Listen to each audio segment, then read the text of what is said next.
레빗과 같은 BIM 저작 툴에 대한 교육은 많이 진행되어 왔지만 BIM 모델이 만들어진 이후 이를 관리할 수 있는 툴인 나비스웍에 대한 교육은 많지 않은 것 같습니다.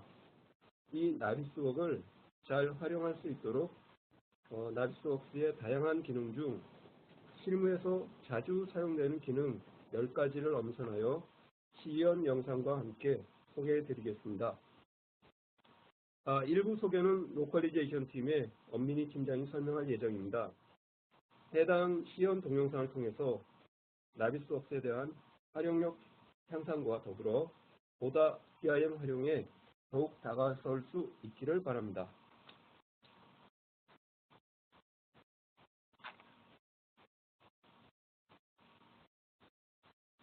먼저 우리 회사 소개를 간단히 하고 시작하도록 하겠습니다. 라인테크 시스템은 1990년 5월 10일 창립하여 1993년 오토캐드 딜러 계약을 맺으며 28년간 오토데스크 제품 공급과 교육을 해오고 있는 오토데스크 골드 파트너입니다. 더불어 오토데스크 제품 외에도 블루빔, 매직캐드, 앤스케이프, 에리티 등 건설 및 기계 분야에서 계획, 설계, 제작, 유지 보수에 필요한 소프트웨어와 하드웨어까지 종합적인 제안을 하고 있습니다.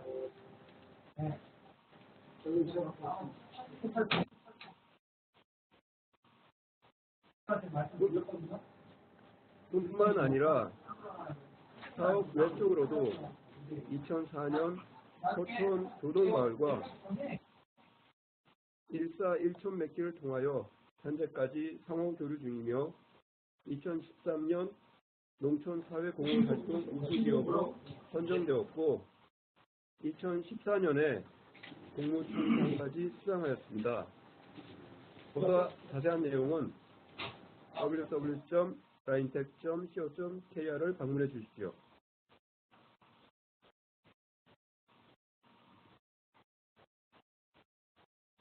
그럼 나비스웍스에 대한 얘기로 넘어가 보죠. 오토데스크 홈페이지 가서 보면 아주 명확히 설명되어 있는데요. AEC 전문가를 위한 프로젝트 리뷰 소프트웨어이고 설계, 엔지니어링, 시공 전문가들이 프로젝트 이해 관계자와 함께 통합 모형 및 데이터를 전체적으로 검토하고 프로젝트 결과를 보다 효과적으로 제어할 수 있도록 하는 도구라고 설명되어 있습니다. 위키피디아에서도 비슷한 설명을 볼 수 있는데요. 3D 검토, 3D 리뷰 이런 말이 핵심 단어인 것 같습니다. 나비스웍스는 원래 영국 셰필드에 있는 나비스웍스사가 개발했는데 한때는 제트스트림으로 불렸습니다. 그래서 2007년 6월 오토데스크가 인수한 후 한동안 이름이 나비스웍스 제트스트림이었습니다.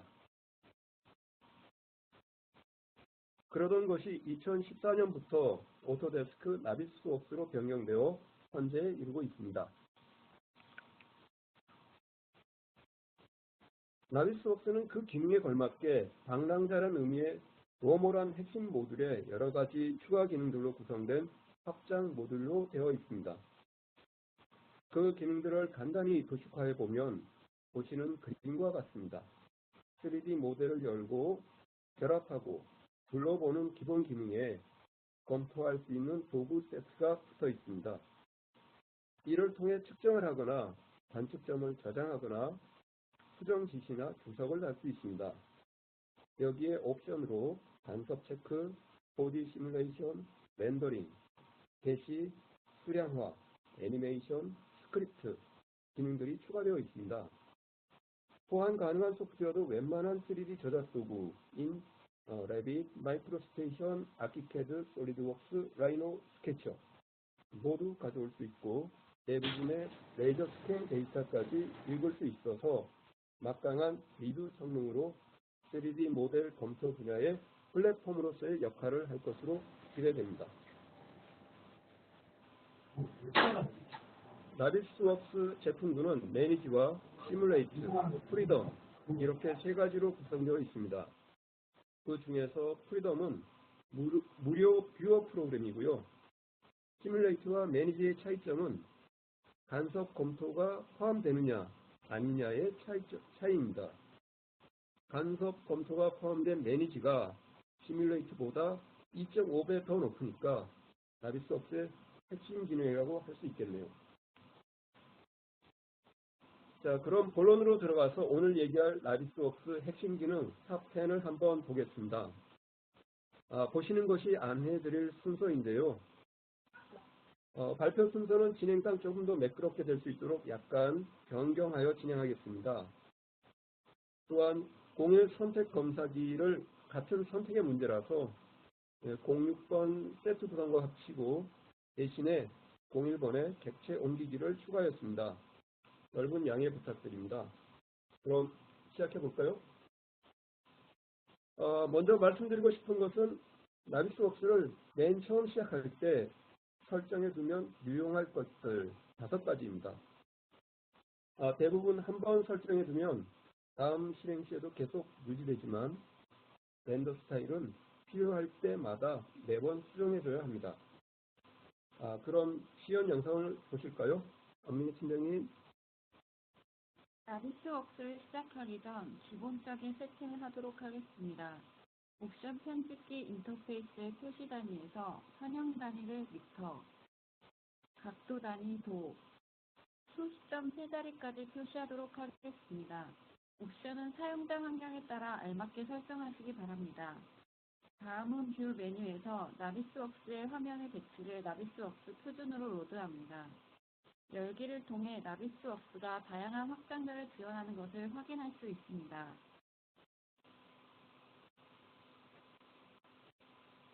가지고 있는 모델 중 레빗 파워 2017.mwc 파일을 열어줍니다.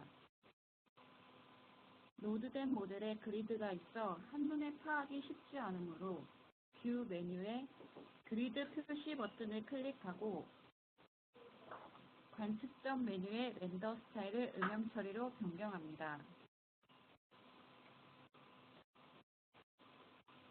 우측 특성 창과 좌측에 있는 선택 트리 창을 고정하고 객체를 선택해 마우스 우클릭하여 선택을 첫 번째 객체로 설정으로 변경합니다. 객체의 순서에 따라 보여지는 정보의 개수가 다르기 때문에 정보가 많은 첫 번째 객체로 설정하는 것이 좋습니다. 네, 감사합니다. 첫 번째로 소개해드릴 기능은 모델 객체를 이렇게 저렇게 변경시켜 보는 건데요. 아무 항목이라도 선택하면 항상 그 항목을 다루는데 필요한 툴이 있는 항목 도구 메뉴가 활성화됩니다. 여러 메뉴의 탭들이 보이죠? 기본 세팅을 하며 열었던 건축 모델의 의자를 병합해 보도록 하겠습니다. 병합은 서로 중복되는 객체를 제외하고 중복되지 않은 것만 로드하는 기능으로 선택 트리에서 기존 모델과 병합한 의자를 확인할 수 있습니다. 단면 처리 도구 메뉴의 단면 처리 사용을 통해 보다 정확하게 확인해 보도록 하겠습니다. 평면 1 위쪽으로 설정하여 수평의 단면을 보고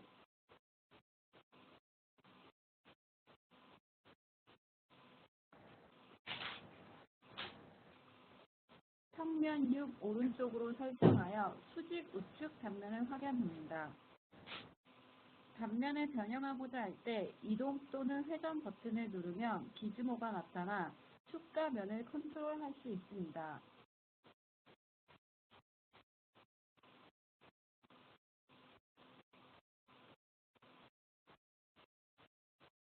검토의 측정 기능을 써서 승고를 재보겠습니다. X, Y, Z축 기준으로 거의 다 표시되는데 승고를 나타내는 Z축이 2.95m인 것을 확인할 수 있습니다. 높이를 잴 때는 Z축을 잠그고 승고를 재면 보다 편리하게 측정할 수 있습니다. 승고를 이용해 의자를 옥상 위로 옮겨 보겠습니다. 이동을 누르고 Z축 방향으로 직접 움직여도 되지만 정확성을 위해 숫자를 입력하는 것이 좋으므로 변형 Z축에 승고인 2.95를 입력합니다.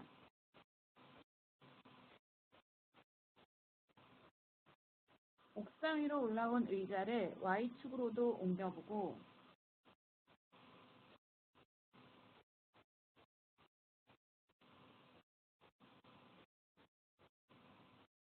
색상이나 투명도를 바꿔 다양하게 변화시켜 보겠습니다.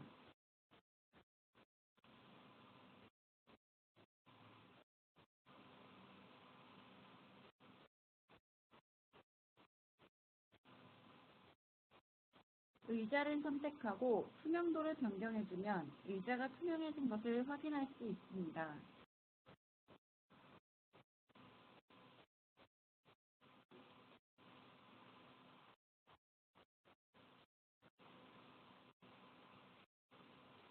이번엔 병합이 아닌 추가 기능으로 의자를 하나 더 불러와 보겠습니다. 전과 동일한 방법으로 의자를 옥상으로 옮긴 다음 회전시켜 보겠습니다.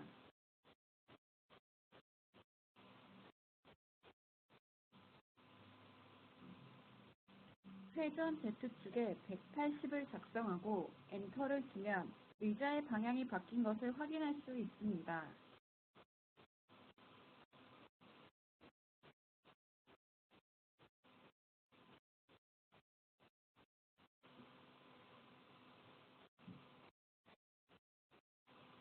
이번에는 보행 시선을 사용해 의자를 공중에 띄어 이동시켜 보겠습니다.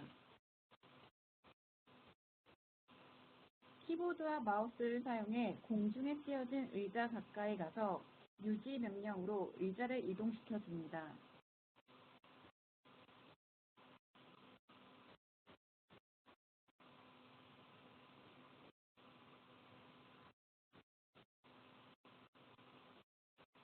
의자의 위치를 결정했으면 공중으로 띄었던 의자를 내려줍니다.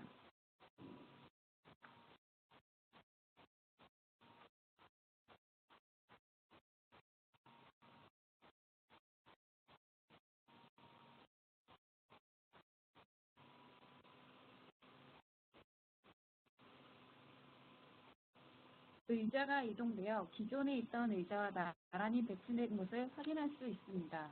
네, 감사합니다. 두 번째 소개해 드릴 기능은 세트 구성과 선택 검사기입니다. 세트는 선택 세트와 검색 세트로 구분되는데요. 익히 아시다시피 검색 세트를 구성하여 사용할 것을 권해드립니다. 객체 옮기기에서 추가했던 의자를 삭제하고 관측점을 집교로 변경한 후 좌측에 있는 세트 창과 하단의 항목 찾기 창을 고정합니다. 순수 RC조 건물을 건축과 구조로 구분하는 경우 객체 선택 후 특성창 정보의 항목 재질이 콘크리트인 것을 구조로 볼 수 있습니다. 항목 찾기 창에서 재질이 콘크리트인 것을 검색하고 세트 창에서 선택 저장 혹은 검색 저장을 통해 콘크리트라고 저장하겠습니다. 건축과 구조를 구분할 수 있도록 홈 메뉴, 선택하지 않은 항목 숨기기로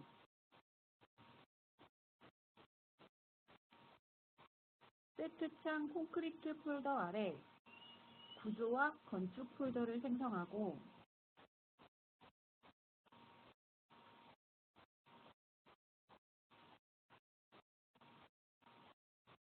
구조 폴더 아래 구조 기둥, 구조보 폴더를 생성합니다.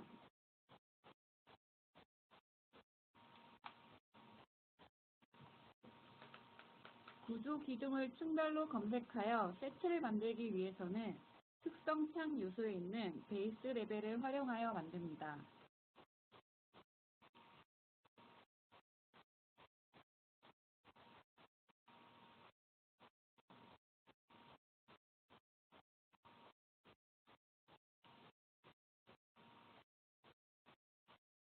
베이스 레벨이라는 변수 항목은 경우에 따라서 여러 개 존재할 수 있습니다.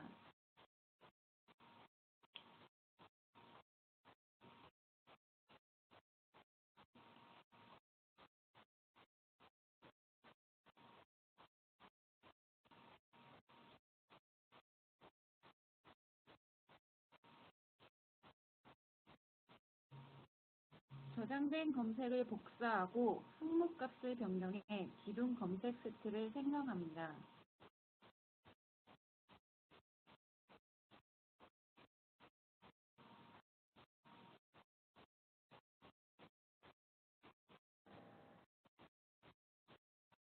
구조보도 구조 기둥과 동일하게 층별로 검색 조건을 입력하여 검색 세트를 만듭니다. 도에서 층을 구분할 수 있는 변수는 참조 레벨임을 알 수 있듯이 객체가 갖고 있는 정보에 대해 잘 알고 있어야 검색 세트 구성이 쉬울 것 같습니다. 층 부분은 참조 레벨을 기준으로 부과하든 실제 시공 기준으로 부과하든 규칙을 정해서 일관되게 구분하면 됩니다. 검색 세트를 생성해 저장할 수 있고 다시 불러올 수도 있습니다. 저장된 검색 세트가 다른 프로젝트에서도 잘 작동하는지 확인해 보겠습니다.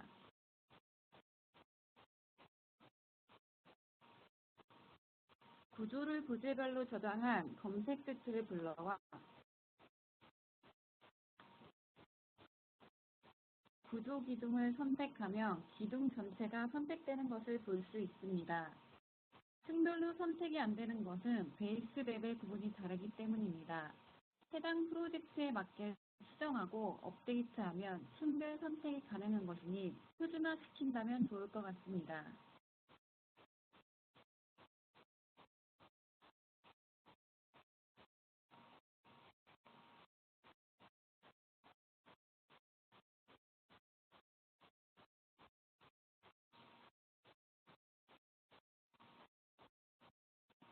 선택된 모델 객체 중 불필요하게 선택된 객체가 있는 경우 선택 검사기를 사용하면 유용합니다.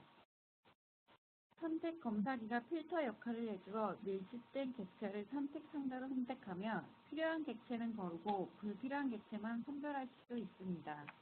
네, 감사합니다. 세 번째는 나비스웍스로 불러온 모델 객체에 고정된 색상을 미리 부여하고 싶을 때 사용하는 어피어런스 프로파일러입니다. 특정 범죄 특성을 가질 때 특정 색상이나 투명도를 갖게 할 수가 있습니다. 이는 보통 기계설비 모델에 시스템별 색상을 부여할 때 많이 활용됩니다. 물론 필요하면 구조 부재별 색상 부여도 가능하겠죠. 기계 설비 모델은 시스템 유형이란 탭을 가지고 있습니다. 우측 특성창 시스템 유형의 시스템 분류는 시스템에 대한 정보를 제공하는데 이 값을 사용해 조건에 맞는 서식을 지정할 수 있습니다. 홈 메뉴 어피어런스 프로파일러에서 공급 공기이면 하늘색, 순환 공기이면 노란색이 되도록 설정해 보겠습니다. 먼저 공급 공기에 대한 조건을 작성해 보도록 하겠습니다. 범주의 시스템 유형, 특성의 시스템 분류라고 작성하고 공급 공기 조건을 추가하겠습니다.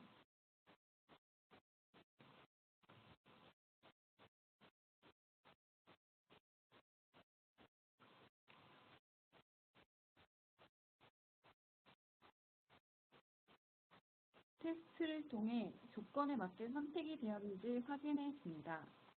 색상은 하늘색으로 지정하고 추가 후 실행 버튼을 눌러 서식을 적용시켜 줍니다.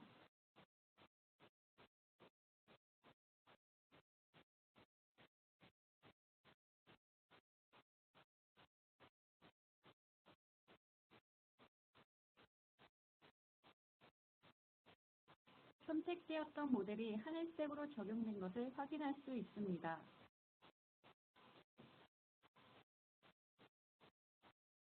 순환 공기 조건도 추가해 보겠습니다.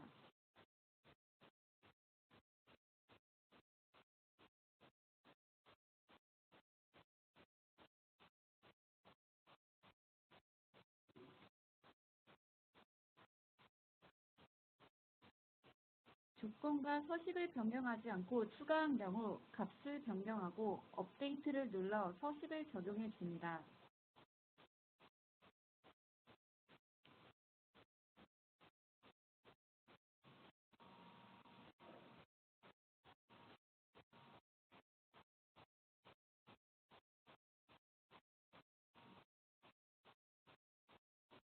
프로파일은 저장했다가 재활용이 가능합니다.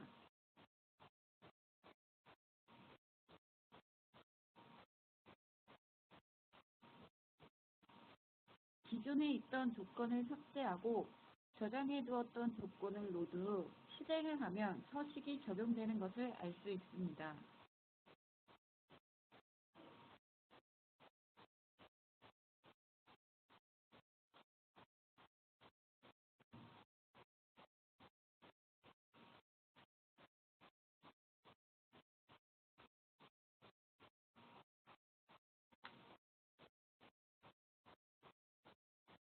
검색 세트를 사용하여 프로파일을 만들 수도 있습니다.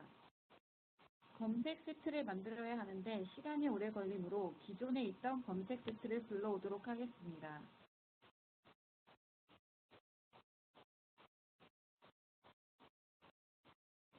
어피어런스 프로파일러 세트 탭에서 갱신을 누르면 검색 세트가 로드되는데 검색 조건에 맞추어 색상을 부여할 수도 있고 특성과 세트 조건을 둘 다 저장해두고 사용할 수도 있습니다.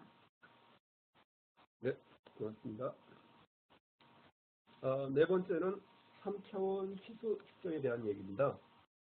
3차원 치수 측정이 2차원 치수 측정보다 몇 배는 어려운 기술이라고 하는데요. 나비스웍스에서는 간단하게 이 3D 객체 치수를 측정할 수 있습니다. 시작하기 전에 치수 보조선이나 그룹 마크가 점선으로 나온다면 옵션 편집기의 표시에서 그래픽 시스템을 오토데스크에서 기본으로 변경 바랍니다. 물론 점선이 좋다면 그대로 사용하셔도 무방합니다. 나비스웍스에서 3차원 치수를 측정해 보겠습니다. 평면 6, 오른쪽 단면 처리 사용으로 계단실의 계단을 측정해 보겠습니다. 계단의 높이를 측정할 수 있도록 계단이 잘 보이는 곳에 단면을 잘라줍니다.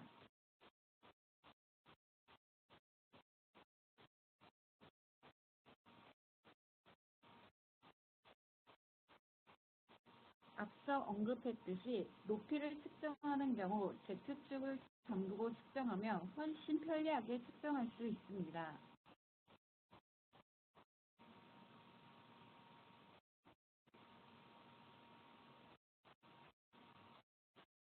계단 철판 높이를 측정해보니 167mm로 일정한 것을 확인할 수 있습니다. 측정 값을 수정 지시로 변환하면 해당 뷰가 만들어집니다.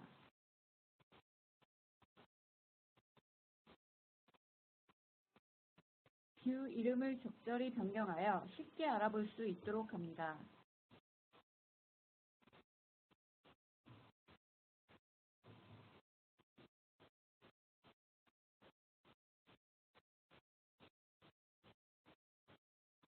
반대편 계단도 측정해 보겠습니다.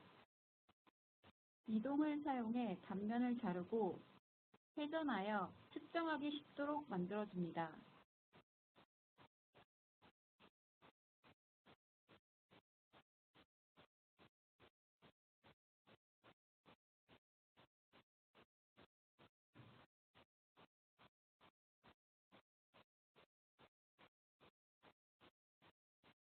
첫 단의 높이가 117mm로 낮은데 계단과 계단참을 서로 맞추지 못해서 그런 것 같습니다.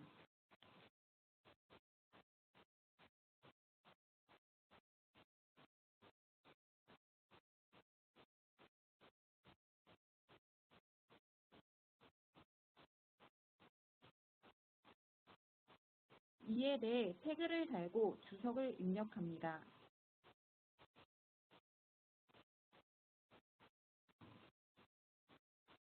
주석 입력 시 줄 바꾸기는 컨트롤 엔터입니다.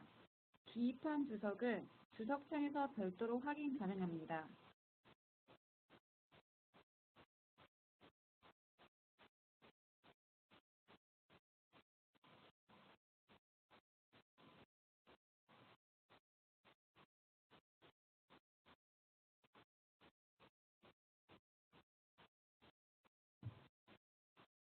기계 설비 모델은 특성상 배관이 많이 등장합니다. 배관의 중심과 중심 사이의 거리는 스냅을 이용해 쉽게 측정 가능합니다.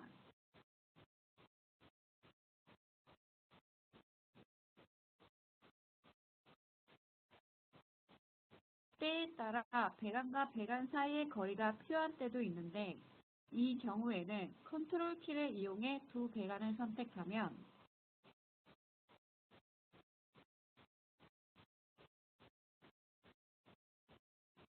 최단 거리가 활성화됩니다. 이 기능을 통해 두 배관 사이 거리가 125mm인 것을 알 수 있습니다. 이를 기록해둬야 하는 상황이면 수정지수로 변환하여 관측점을 저장해 둡니다. 네, 고맙습니다.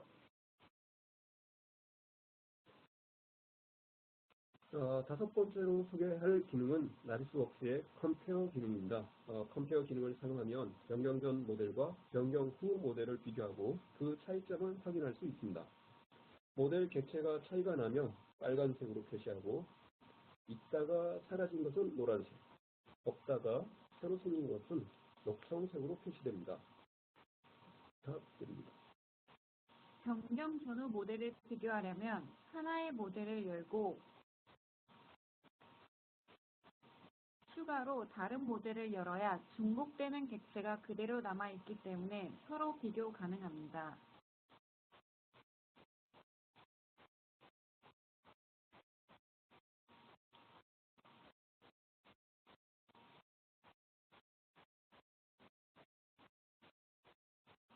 비교 후 결과를 색상으로 반영하려면 렌더링 스타일을 음영 처리 모드로 설정하고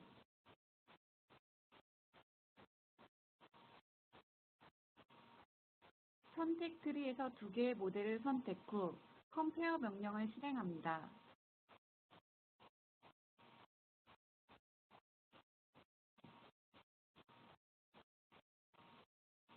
비교 항목을 선택할 수 있고 이를 선택 세트로 저장할 수도 있습니다.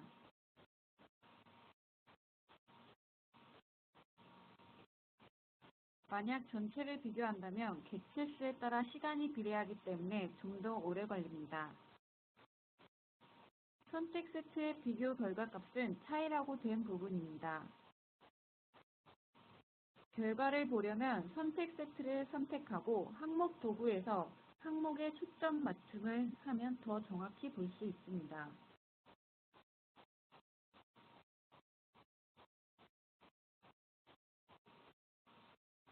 다른 숨겨진 객체들도 켜서 보면 확실히 무엇이 차이가 나는지 구분할 수 있습니다.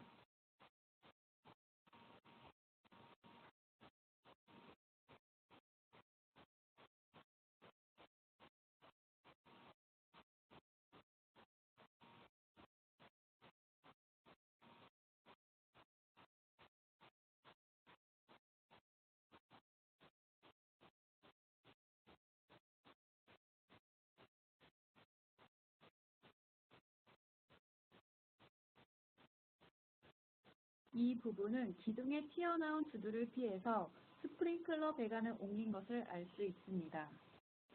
네, 고맙습니다. 여섯 번째로 소개할 기능은 나비스웍스와 엑셀 데이터를 서로 연결하는 것입니다. 여기 소개할 자료는 오토데스크에서 이 기능을 설명하기 위해 공개한 자료를 다운로드한 것입니다. 모델 객체에 추가적인 정보를 넣으려면 웹에서 사용자 정의 매개 변수를 사용하면 됩니다. 익히 알려진 사실이죠. 마찬가지로 나비스웍스에서도 모델 객체에 사용자 정의 데이터를 추가할 수 있습니다. 엑셀만이 아니라 대표적인 데이터베이스 형태로 된 액세스나 SQLDB 모두 가능하다고 보면 됩니다. 한번 살펴볼까요? 예제로 사용할 모델은 아키캐드로 작업한 파일을 DWG 파일로 저장하여 읽어드린 게이트하우스입니다. 이 파일의 특징은 모델 객체가 레이어, 즉 도명층별로 구분되어 있다는 것입니다. 보시는 바와 같이 나비스웍스에서는 사용자 데이터 탭을 추가하여 새로운 특성 항목을 추가할 수 있습니다.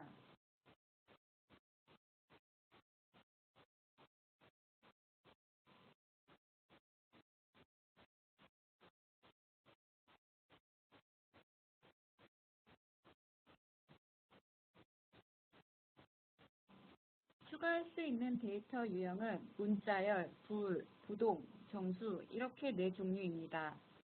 이것은 선택한 객체에 한해서만 적용되므로 모든 객체에 작업을 해야 하는 상황이라면 상상만 해도 머리가 지끈지끈할 것 같습니다. 정답입니다.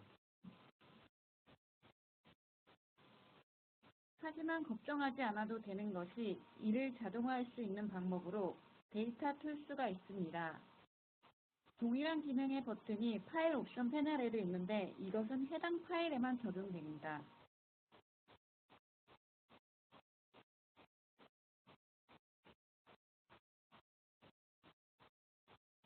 데이터 툴스를 실행하고 새 링크 이름을 입력합니다. ODBC 드라이버를 선택하고 불러올 엑셀 파일을 지정해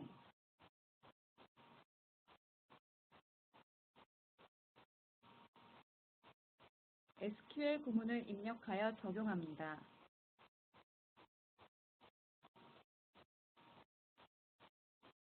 SQL 구문은 대소문자 구분을 함으로 주의해야 합니다.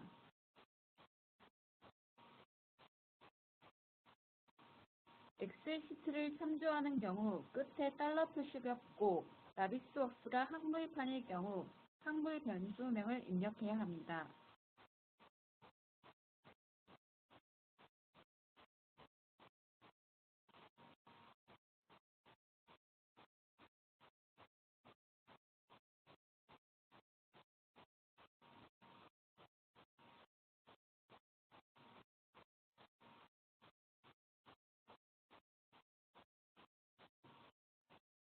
필드를 더블 클릭해 필드 이름을 입력하고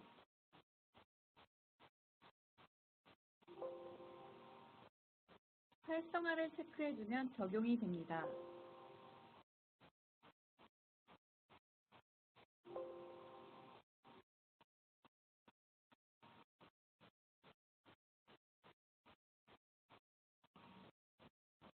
객체를 선택해 특성 창을 확인해보면 엑셀 값이 적용되어 있는 것을 볼 수 있습니다.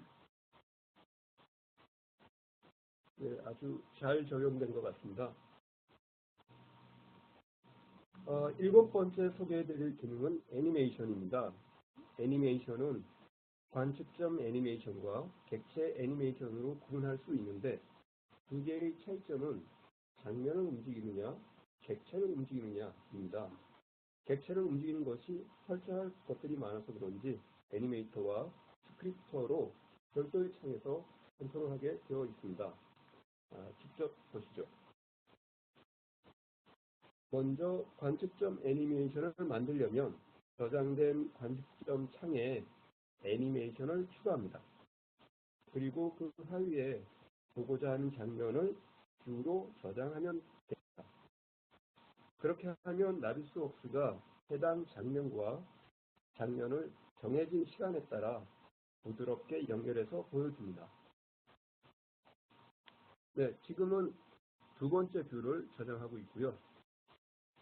저장이 완료되면 애니메이션을 플레이해 보겠습니다. 네, 좀 느린 것 같죠? 이럴 경우에는 편집을 통해서 애니메이션 시간을 조정할 수 있습니다.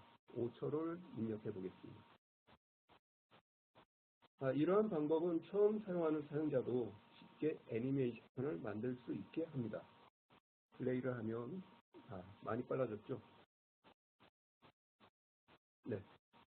이번에는 예제로 많이 사용되는 문을 여닫는 애니메이션을 만들어 보겠습니다. 애니메이터 창 고정하고 장면을 추가하고 아직 안 추가했네요. 네, 장면을 추가하고 움직일 객체를 선택한 다음 애니메이션 세트를 추가합니다. 객체가 선택돼야 애니메이션 세트가 추가가 됩니다. 그러면 해당 객체를 제어할 수 있는 버튼들이 활성화됩니다.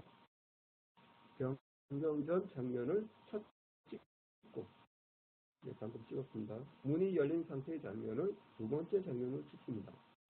정확히 열린 상태를 표현하려면 해당 객체만을 놓고 직교 모드에서 제어하는 것이 편리합니다.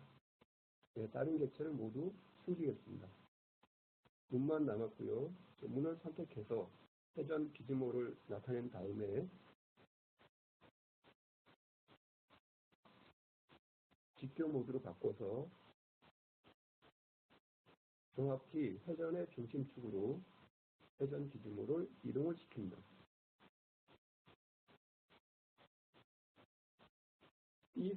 이렇게 해서 문을 열어놓으면 이 상태가 이제 두 번째 장면이 되겠죠.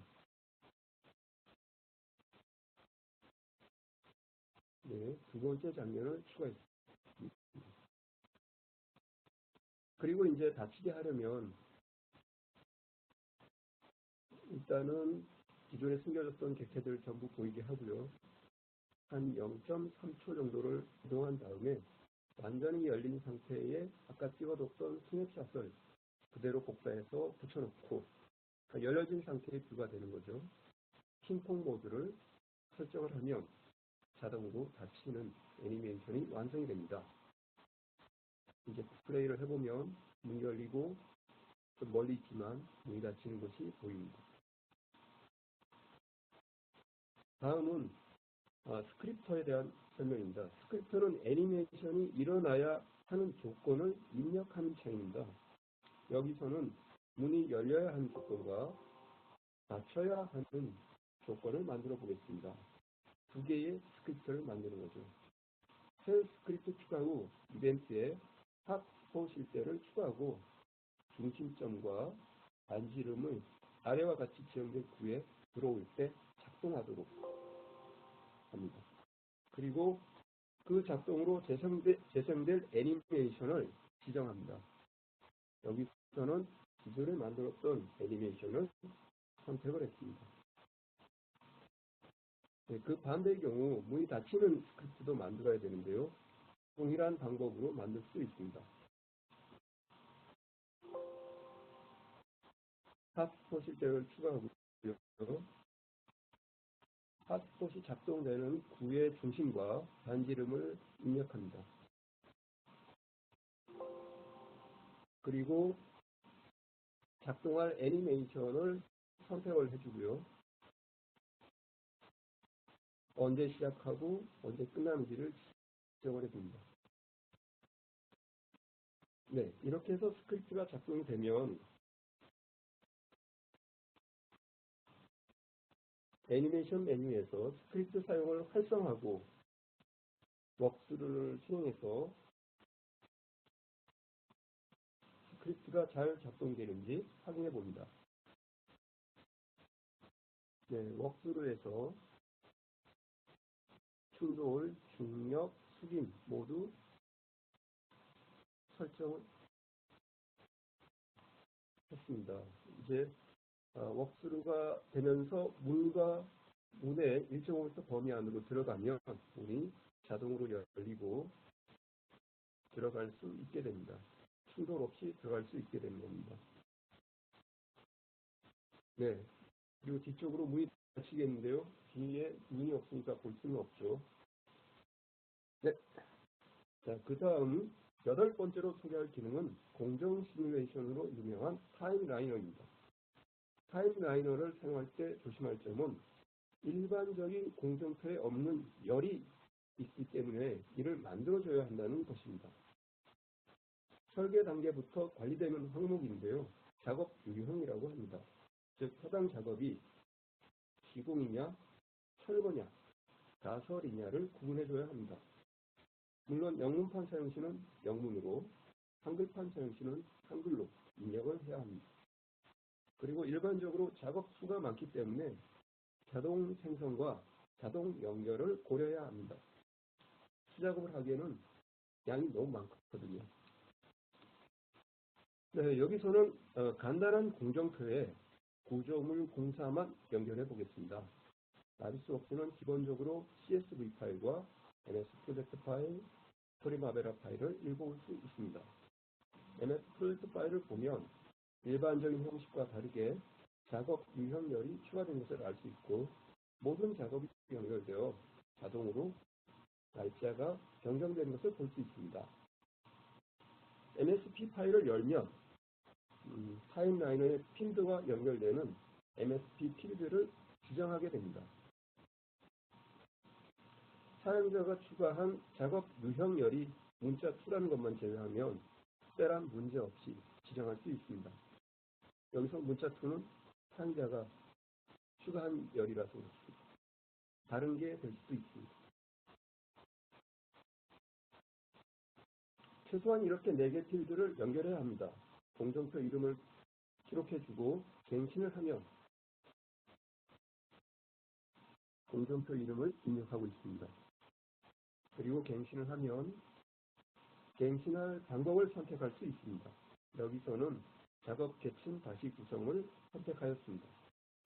작업 탭에 가서 보면 공정표에 있는 작업 순서대로 작업들이 새로 생성된 것을 확인할 수 있습니다.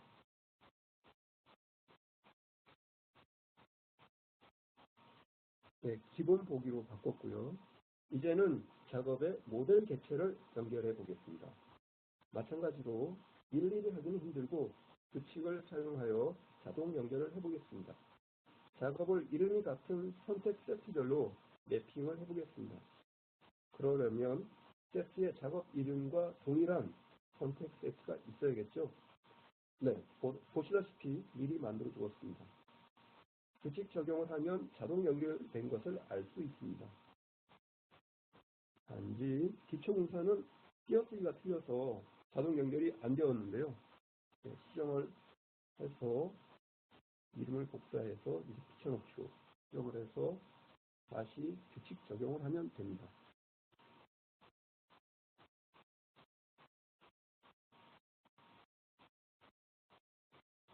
네, 규칙 적용을 하겠습니다.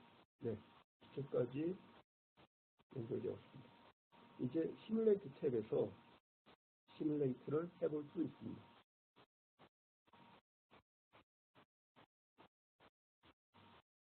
네, 플레이를 하면 기초부터 층별로 개수가 올라가는 것을 볼 수 있습니다.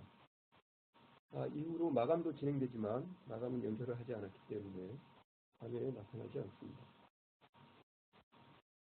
다른 방법으로 전 단계에서 사용했던 게이트하우스를 예를 들면 모델 객체가 레이어별로 분류되어 있기 때문에 작업 이름과 레이어를 자동 매핑해서 시뮬레이트 할 수도 있습니다. 데이터 소스를 선택하고 작업 계층을 다시 작성하고 규칙을 사용해서 다시 자동 연결합니다.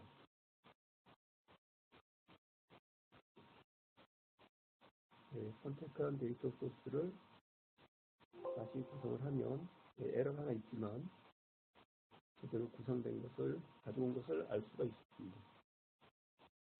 기본으로 보고요. 규칙을 사용해서 연결을 레이어랑 항목이랑 작업이랑 연결을 합니다. 네, 잘 연결된 걸 볼 수 있습니다. 여기서는 추가로 관측점 애니메이션과 연결해서 시뮬레이트를 해보겠습니다. 시뮬레이트 탭의 설정 버튼을 눌러서 애니메이션 항목에 저장된 관측점 애니메이션을 선택해주면 됩니다. 네, 그러면 우리가 저장했던 관측점 애니메이션과 더불어서 공정 시뮬레이션이 되는 것을 보실 수 있습니다.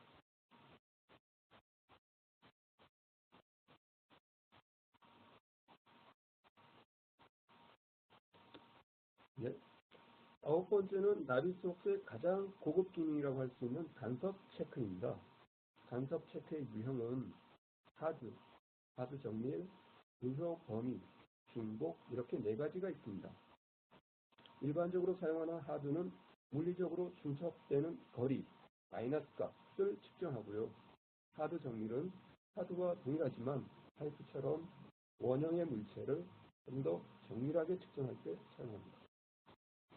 유효 범위는 배관 보온재처럼 두 객체 사이의 공간, 크로스 값을 측정합니다. 모두 지정한 값 이내에 있는 것들을 체크하고요. 당연히 중복은 중복된 객체가 있는지를 체크합니다. 네, 준비된 모델은 주차장 건물로 구조물과 기계 설비 모델의 간섭을 체크하려 합니다. 크래시 디텍티브 창을 고정하고 테스트를 위해 미리 준비한 선택 세트를 불러옵니다.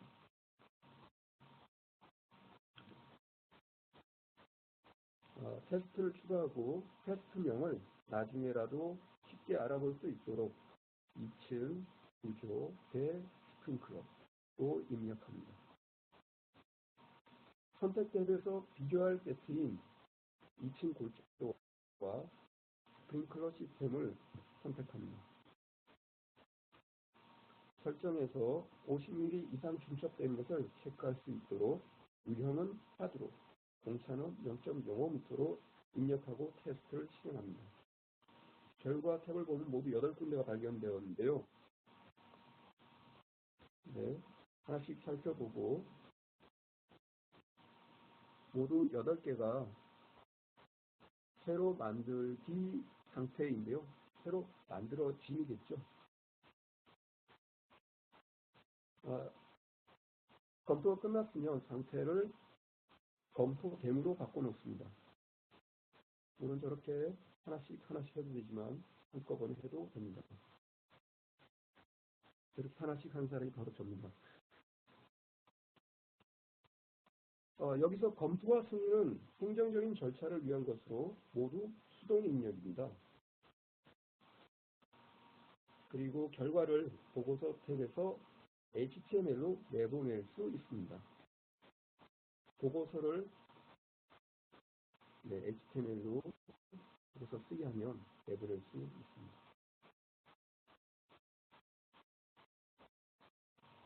보고서를 열어보면 보시는 바와 같이 결과에 대한 자세한 정보를 보실 수 있습니다.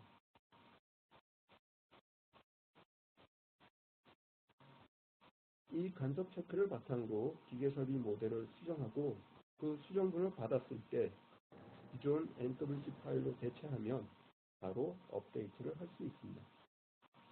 네, 새로 받은 옛날 NWC 파일을 올드로 바꾸고요. 새로 받은 NWC 파일을 기존 걸로 교체를 했습니다. 그리고 새로 읽어드리면 테스트 제목에 모델에 변경이 있다는 의미로 느낌표가 붙어 있습니다. 모두 업데이트를 하면 상태 인덱스가 노란색으로 변하면서 확인됨으로 넘어간 항목이 하나 보입니다. 간섭 2번이군요. 이 장면을 자세히 보면 기둥과 내 간섭이 해결된 것을 알 수 있습니다. 네, 그래서 확인됨으로 넘어간 거죠. 그 다음은 설비 벤트관과 1층 구조물과의 간섭을 유효 범위 50mm로 설정하여 체크해 보겠습니다. 일단 제목을 넣고요. 선택해서 1층 구조물과 벤트관을 선택합니다.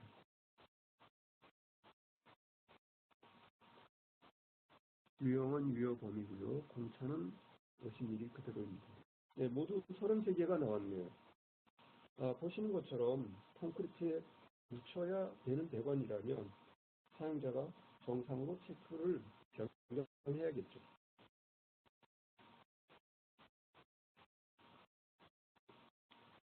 네, 10번째로 소개할 기능은 렌더링입니다. 렌더링을 하려면 필수적으로 두 가지를 설정해야 합니다. 렌더링하고자 하는 객체의 재질을 선택해줘야 하고요. 그에 대해서 라이트, 즉 빛을 배치해줘야 합니다. 그 다음 광선 추적을 실행하면 그 결과물을 얻을 수 있습니다. 렌더링 부분은 재질을 변경하는 것과 라이트를 배치하는 것을 각각 하나씩만 실행해 보겠습니다. 먼저 렌더링 창을 고정하고 오른쪽에 가려진 부분이 보이도록 창을 넓힙니다. 먼저 재질을 변경할 모델 객체를 선택합니다. 여기서는 붉은 벽돌로 된 객체를 선택하고 동일한 재질 객체를 모두 선택했습니다. 오토데스크 라이브러리에 보면 많은 재질이 있는데 벽돌 라이브러리에서 교차 패턴을 선택해서 선택한 객체에 적용해 보겠습니다. 네, 재질이 바뀌었죠. 그 다음은 라이트 작성으로 넘어갑니다. 일반적으로 전등 라이트에 많이 사용하는 웹 라이트를 발코니에 배치합니다. 이쪽에 넣을지 저쪽에 넣을지 이쪽에 넣을지 이쪽에 넣기로 했네요. 네, 라이트를 발코니에 배치합니다. 전등을 켜니 밤이 되네요. 빛이 옆으로 새는 것이 보이는데 걱정하지 않아도 됩니다. 라이트 표시를 끄고 광선 추적을 실행합니다. 옆으로 광선 추적을 실행하면 렌더링을 이제 시작하게 되는 거죠. 계산을 하고 있습니다. 그러면 이제 옆으로 새어나갔던 광선이 모두 정리된 것을 확인할 수 있습니다. 이를 그림 파일로 내보내기 해서 사용하면 되겠습니다. 네, 앞에서 소개해드린 것 외에도 오토데스크 앱 스토어에 가보시면 자리 수업 코너가 있습니다. 좋은 자료가 많이 올라와 있으니 활용하시면 좋겠습니다. 궁금한 사항이 있으시면 질문 남겨주시면 답해드리겠습니다. 오늘 웹비나가 도움이 되었으면 좋겠고 장시간 함께해 주신 분들께 감사드립니다.